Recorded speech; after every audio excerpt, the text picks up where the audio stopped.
Introduction. Trainers within the Learning and Performance Delivery Organization are responsible to create assessment questions. Based on review, it was identified trainers struggle with creating strong assessment questions, specifically conceptual and performance-based questions and the different question types. The goal is for trainers to apply the principles of writing sound assessments. Needs analysis. Need for instruction on this topic had been uncovered in the following areas.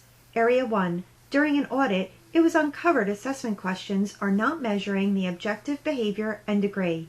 Area 2. While looking into requests for retraining on topics, it was determined assessment questions did not measure the objectives.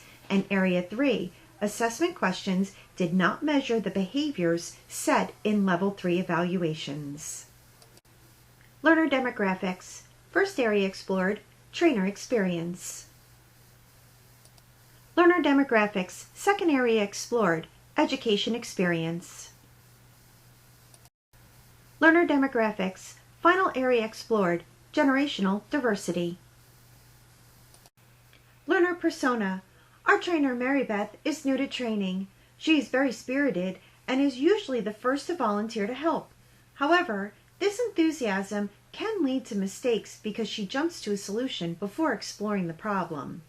MaryBeth needs to harness her passion and start to focus more on the cause and effect. Our senior trainer Jason is very experienced. He's enthusiastic but tends to come from a place of can't rather than can until he can see the value. Jason needs to embrace that everyone thinks differently, and although this might be difficult for him, Jason needs to look at the big picture and not just the details. Plan for context. Flipped classroom methodology will be adopted. Lecture will be assigned asynchronously through video and activities prior to the virtual workshop. The final workshop will focus on a simulated case study. The length of training will be 3 weeks, approximately 5 hours of training time in total. Technology to be used: Acme Connect, which is an internal social media portal, Articulate Storyline, PowerPoint, WebEx, and iLink. iLink is our virtual delivery software. Asynchronous approach. Assignments are given each week. They will be communicated through email. A video will be included with each assignment. This video is the lecture for the workshop. This gives the learners the opportunity to learn when and how they are most comfortable. The learner will also be responsible to respond to a reflection question found on the discussion board, along with a small project. Weekly project work will be shared during the final workshop. Final workshop approach. The final session will begin with a review. This will be in the form of a game. Next, the learners will be assigned into their case study. 2 case studies have been built. Participants will be broken into 4 virtual groups and be assigned to the case study with new curriculum or for retraining curriculum. Once the activity is completed, they will regroup into the main virtual line and will present out what they experienced. The subordinate objectives. Define the components of an ABCD objective. Identify the proper action verb for a behavior.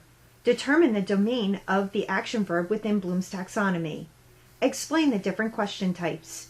Describe the difference between conceptual and performance-based questions. Develop assessment questions which measure the behavior of a stated objective.